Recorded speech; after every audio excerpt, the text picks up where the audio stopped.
Hey guys, welcome to the Liberal Hive Mind, a channel solely focused on exposing the abundant hypocrisy of the left. Ooh, yikes. I gotta say, once again, it seems like the Democrats are about to F around and find out. I mean, one misplay after another, and here they go again, engaging in another pathetic, totally out-of-pocket, childish meltdown. This is what the Democrats do when they lose. They cry and moan and whine and scream democracy, and now I guess taking it to the next level as they run away like spoiled children, which actually, in this case, just happens to be illegal. They think they're on some grand crusade and the whole country is gonna line up behind them, but instead this pathetic humiliation ritual continues. They continue to display to the entire country that they have no shame, no consistency, and of course, it's all about political theater. Let's talk about the Texas Democrat meltdown. We've got some stuff to get into, so let's roll the tape. Alright, so obviously we know the backstory here. The GOP in Texas moved forward with a very standard gerrymandering proposal. Basically, Jasmine Crockett's losing her seat, and so it's racist. And I don't know, snapping fingers and clacking fingernails. Basically, the Democrats are like, oh, they racist up in here. It's an unprecedented attack on democracy. But there's only one problem with that, and it's the one point that everybody keeps instantly drawing to. They're throwing a fit over Texas gerrymandering itself like every other state does, including Democrat states. The president just came out and totally eviscerated these clowns. If Texas redrawing their congressional map would get you 5 safe red seats, means that California, New York, Illinois, and Maryland are all going to redraw their maps to add safe. Well, they'll do it anyway. Is it worth it? Yeah, they'll do it anyway. Why? If we stop over there, they would have done it anyway. A lot of these states, I watched this morning as Democrats are complaining, and they're complaining from states where they've done it, like in Illinois, like in Massachusetts. If you look at what's going on with the redistricting or whatever you want to call it, the Democrats have done it long before we started. They've done it all over the place. They did it in New York. They did it in a lot of different states. But in Massachusetts, so somebody used this as an example today. I was interviewed this morning, and they said, it's pretty unfair. Trump got 40% in Massachusetts, and yet they have 100% of the vote in terms of Congress. So there's no Republican, there's no anything. So we should have 40%. You know why? They redistricted. And they've done it all over the place. And they've done it in California, by the way. Before this, they've done it in California. We've watched the Democrats destroy our country in 4 years. They've destroyed, between their open borders that we talked about, transgender for everybody, all of the horrible things that they've done, high taxes, horrible medical provision for people. We've watched them destroy our country for 4 years, and people don't want that. Texas is a place that's done very well with a free enterprise kind of an attitude, with the exact opposite of what's happening in New York with a communist mayor. And they know what they're doing, and they're doing the right thing. I mean, it's just too easy. And it's obvious the Democrats take literally anything they disagree with or anything that threatens their power, and then the next step in the process is to concoct or hatch a plan to turn that very benign thing into the next threat to our democracy, the next existential threat, yada, yada, yada. And you know that the narrative is bogus when even left-wing buddy from NBC, Chuck Todd, well, even he's saying the same thing and dropping the hammer on these Democrats. Seems as if the strategy is bring more attention to this, make everybody uncomfortable, right? The more painful you make the process in Texas, the more it's hard to replicate. Maybe they may be their own colleagues aren't as interested in this. Congressional Republicans that serve in Texas whose districts are actually going to get impacted negatively also secretly are kind of hoping this goes away too. And I think they think the more painful they can make this in doing it, maybe there's a way to shut this down.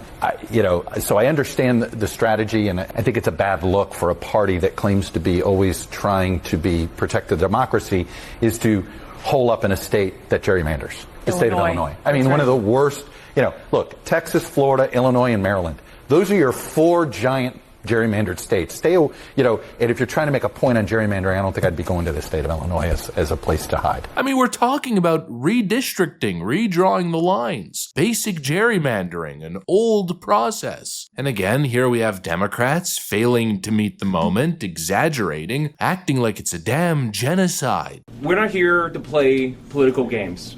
We're here to demand an end to this corrupt process. We ask them to stop hiding things from the public. We ask them to stop doing things behind closed doors. We ask them to stop attacking Texas communities. They refused because their loyalty and fealty to Donald Trump overrides all other interests. I mean, it's pure performance. And it's not even like they're hiding it. Here's Jessica Tarlov basically admitting it. I certainly can see that argument, and there are other states that you could show, frankly, that are controlled by Democrats and Republicans that have similar comically drawn lines. But Gavin Newsom and J.B. Pritzker are absolutely correct. Democrats are sick and tired of showing up to fights with the wrong weaponry. We've been pushed around by Mitch McConnell and the Republicans for far too long, and of course we're going to take the opportunity when we see it to redistrict in a way that is favorable to us. We would be stupid not to. But it doesn't change the facts on the ground. There was a bill in 2021 that all the Democrats supported that would have had a national ban on redistricting in this way, and all the Republicans opposed it.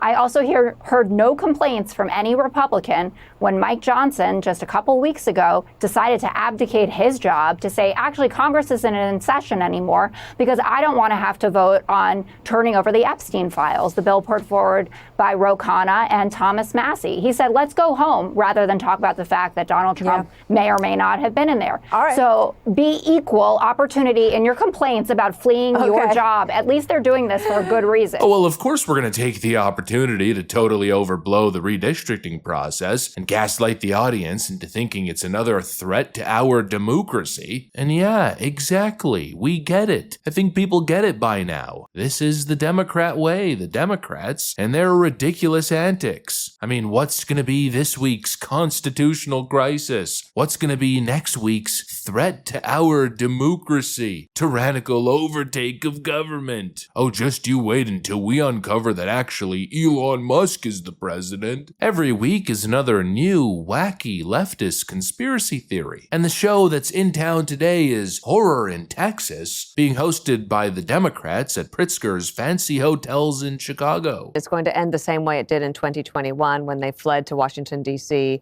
And this is the same thing. Like, do they really think that they're going to stay in Pritzker's hotels and eating continental breakfast for the rest of their lives? I mean, they left. I don't think people have a lot of sympathy for people who don't stand up and go and do their job. I can understand that they feel like this is wrong. I understand that there are other people. Ari Fleischer had some good points today. He was like, why don't we just follow the rules and everybody do it at the same time? In Massachusetts, Dems are 9 for 9 on congressional seats.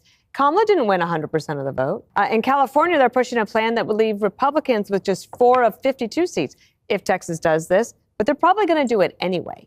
And this is from the same crowd who says they want to pack the court and they want to blow up the filibuster in the Senate. Then they say that Texas redistricting would end democracy. I don't have a lot of sympathy for them, but I also would say from a calm standpoint, it's clear that the bat signal from the focus groups is the Democrats want them to fight. Yeah. If you look at that montage, everyone has to say the word fight. They had knife fight, they had the fight, they had fight, fight, fight.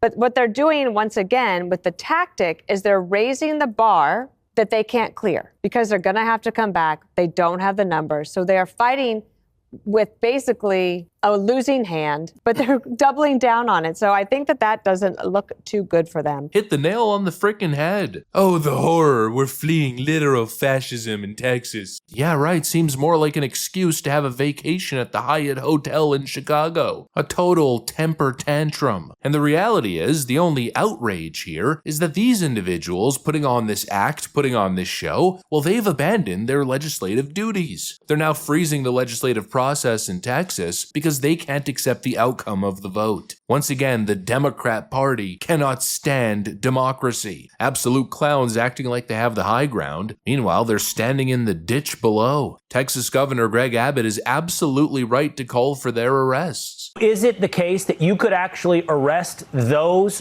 representatives and bring them back to Austin to establish a quorum? That is correct. And, Will, as we're talking right now, Texas Department of Public Safety officers are on the streets looking for those Democrat House members to arrest them and to take them to the Texas Capitol and hold them there until a quorum is reached. Can you tell me how many different representatives that we're talking about are in the state of Texas? I believe you're 6 short right now of a quorum. Would that number bring you to a quorum? So that's a fact that we don't know yet. We don't know which Democrats remain in the state who are not yet identified. We don't know exactly how many are out of state, but know this also, Will, and that is the Texas Department of Public Safety is also working with officials in other states to find ways in which we can try to arrest the Texas Democrat members in other states and bring them back to the state of Texas. Representative Ollerson has said that both you and Attorney General Ken Paxton, though, have looked into whether or not they're funding these trips or fundraising off of these trips, which would amount to bribery. Would that open up the potential for you to go retrieve some of these representatives who have fled the state? That opens up several opportunities. One, bribery in Texas is a felony. Felony is the type of offense that we can issue papers to have these Democrats brought back. Another thing, though, that the Democrats don't seem to know, and that is taking or receiving a payment like they have to escape or not take a vote subjects them to forfeiture of their seat. That's going to be one of the legal grounds you're going to see asserted here immediately to seek the vacation or elimination or abandonment of these House seats by the Democrats. So we will remove them from office and call for elections to replace them. You cannot abandon your job to go hang out with a hotel billionaire in Chicago, totally holding up the democratic process and expect no consequences. These people talk endlessly about democracy, democracy this, democracy that. But again, the behavior they're engaging in is fundamentally undemocratic. They're running away from a vote because they don't like the expected outcome. Absolute clowns, embarrassing, and once again, not going to be the golden egg the Democrats need to whip up momentum heading into the midterms. And now, considering the overhaul that's happening at a lot of these federal agencies, I don't know if the Democrats are going to get their leak or their fake intelligence reports. And so I don't know. Tick-tock, the clock is frickin' ticking. This one clearly ain't it, Democrats. What's the next hoax gonna be? And no, redrawing a map, even if it deletes Jasmine Crockett's district, is not Hitler fascism. It's not Mussolini racism. It just is what it is. Just simply take the L. Texas gets 5 more seats. Anyways, that's pretty much what I got for you guys. Thanks for watching, and I'll see you on the next one.